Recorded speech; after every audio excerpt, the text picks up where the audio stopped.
The number one mistake people make in love, dating, and relationships is not understanding detachment theory. And you'll regret not knowing this sooner. In fact, this may be the very theory that gets you to exactly where you want to be in your life and in your relationships. My name is Thais Gibson. I am a coach, counselor, and author who has been working with individuals for more than a decade in the field of psychology, relationships, and attachment. And today you're going to learn the real reason you may be sabotaging your dating life or relationships without even knowing it.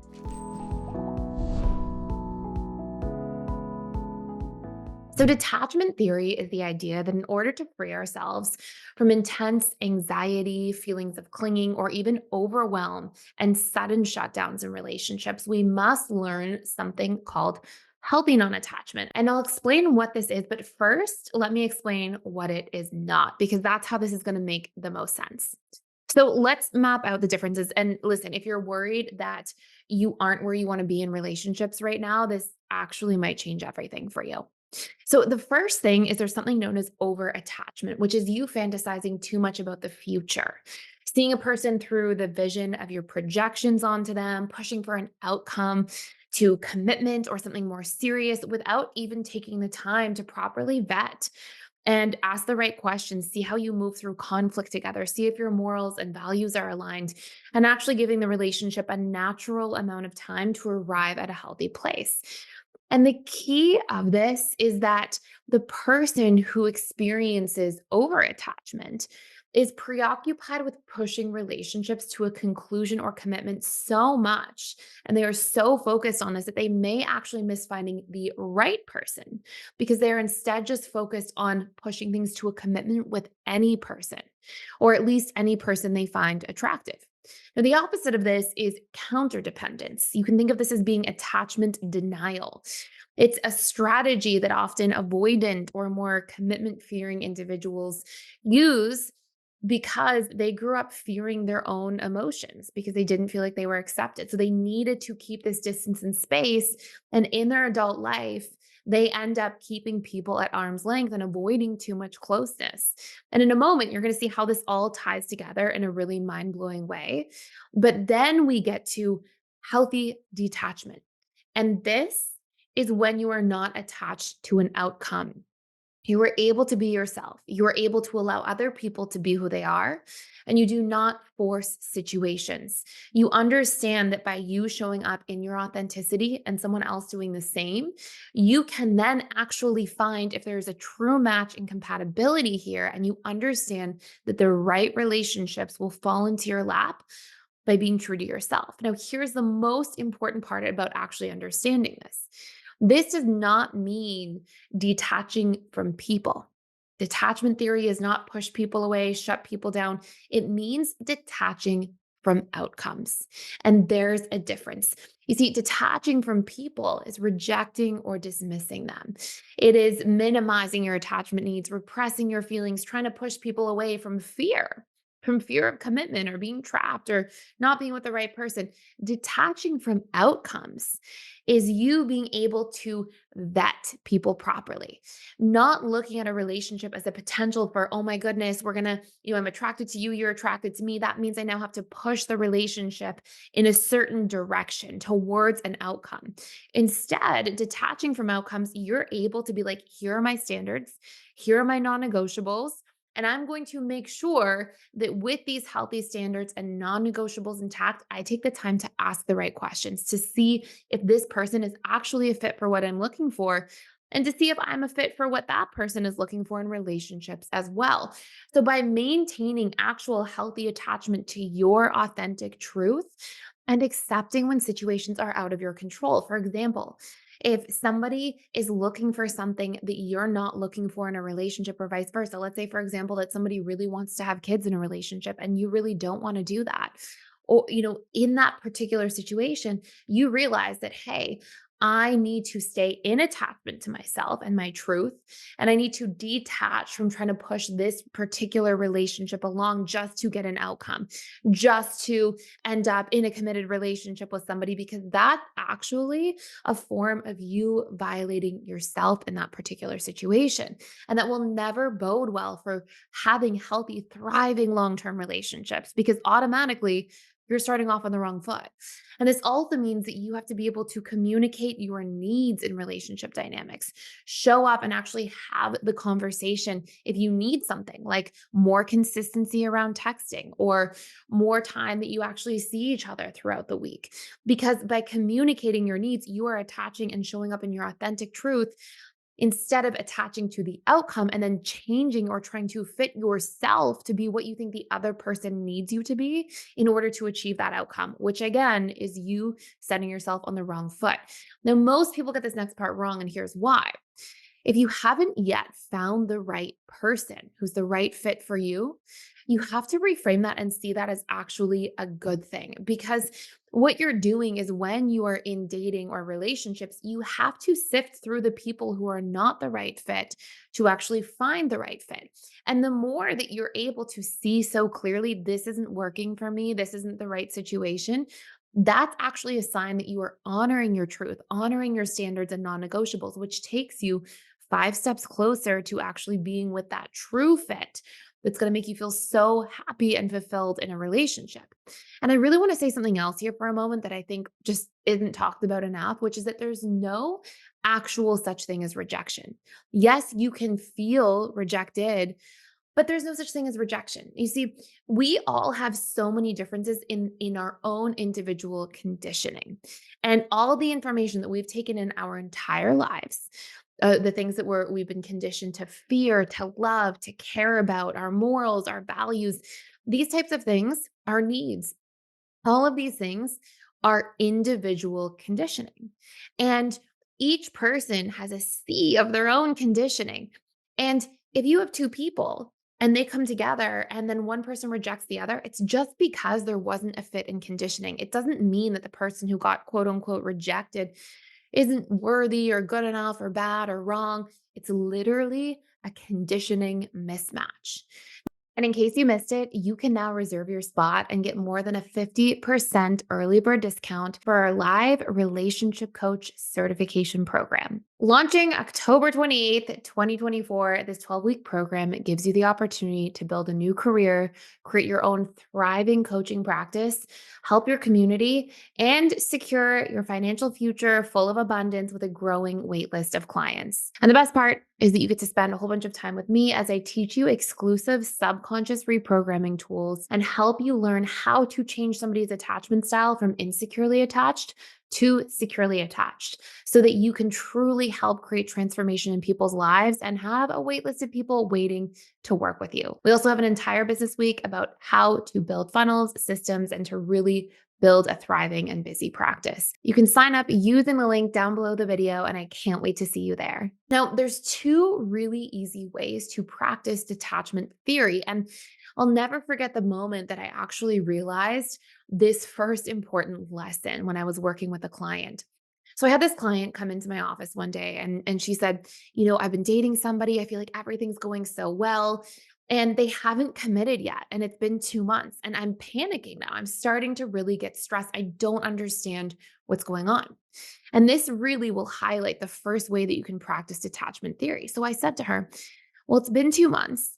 And what do you make it mean? Or what are you afraid could happen if this person doesn't show up and commit? And here's what my client said. They said, well, it must mean that I'm not good enough for them. And so what was happening is this person had this underlying fear, which then they were fearing being not good enough. And so they kept thinking, I have to push and get closer to a commitment because if in fact this person does commit to me, now it validates that I am good enough. And so I asked her, I said, okay, so if this person has their own conditioning, and maybe their conditioning has taught them to move a little more slowly in the relationship, to take time to open up and be more vulnerable and really sink into feeling all those feels romantically for somebody. If that's how they are, Does that mean that you're actually not good enough, or is that a them situation? And right away she was like, oh, yeah, I guess if that person has like a different timeline or different needs in a relationship in terms of how they move in the world, then it doesn't mean I'm not good enough. And then I asked, well, are there any signs that this person actually does think that you're good enough? And she was like, yeah, he calls me every day. He actually says a lot of really validating and reassuring things to me in a relationship. So, this is the first thing that's so important because, again, it can really change from you being not in a place you want to be in relationships to a place you want to be in your relationships and love life. And it's that you have to question the underlying fears when you see yourself over attaching to outcomes. So if I were to put that into steps, it would be when you see yourself in that anxiety or that angst or panic, I want you to ask yourself, what do I want the outcome to be here? And what am I afraid will happen if I don't get that outcome in this particular time frame? And that will be a prompt that will bring up a pretty good fear for you, fearing being abandoned or alone forever, or disliked or not good enough or not being worthy or seen a certain way by your friends and family. So, I want you to ask yourself, is that even true?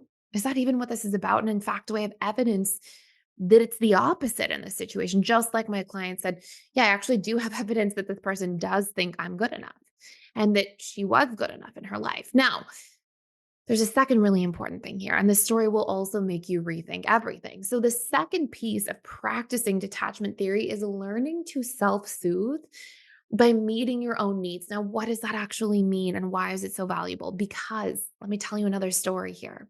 I once had an anxiously attached client who really struggled to self soothe. Every time she was stressed in a relationship, she felt like it could only be made better by the person she was in the relationship with, the person she was dating.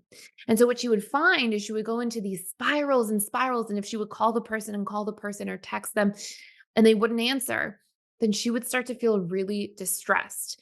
And finally, when they would answer and be validating or reassuring, she was like, okay, that's when everything could feel okay. Now, here's the craziest thing that I really want you to know. Your conscious mind is responsible for between 3 to 5% of all of your beliefs, your thoughts, your emotions, your daily actions and decisions. Your subconscious mind is 95 to 97%. And what I mean by that is that your conscious mind, when you say, okay, don't call that person again, don't text them again, I haven't heard back from them, your subconscious mind is going to keep doing those patterns or behaviors because it's the one running the show. And in fact, your conscious mind can't even outwill or overpower your subconscious mind. So here's how we go back to practicing detachment theory, understanding your conscious and subconscious mind. If you've ever had the idea where you're like, okay, I need to self soothe. I need to learn to be alone. I need to learn to like enjoy my own company more, stop fearing when I don't hear from people so much. But you find that no matter how much your conscious mind says you want to do those things, you don't find that to be an easy thing for you to be able to achieve. Well, here is how you do it. You look at exactly what you are looking to get from other people. In that example that I gave of that client, she was constantly looking for just validation and reassurance from her partner to know that like everything was okay. So I asked her, well, have you ever tried to give validation and reassurance to yourself? And can you guess what she said? No, why would I do that? She said, that doesn't even feel good. It doesn't matter if I give it to myself. I just want to feel it from people I love. Okay, fair point. I understand that you feel that way. That's a very common thing to feel. But until you learn to give those things to yourself, because you're starving for them internally, you are going to keep trying to get them from other people in an imbalanced way. And you know what that's going to feel like to somebody else? That you're constantly, in a way, asking for something, asking. And sometimes people will get a little bit worn down and then push that away, which then becomes a self fulfilling prophecy, this big fear that you were trying to avoid in the first place. So, have you ever had the experience of driving a car for the first time?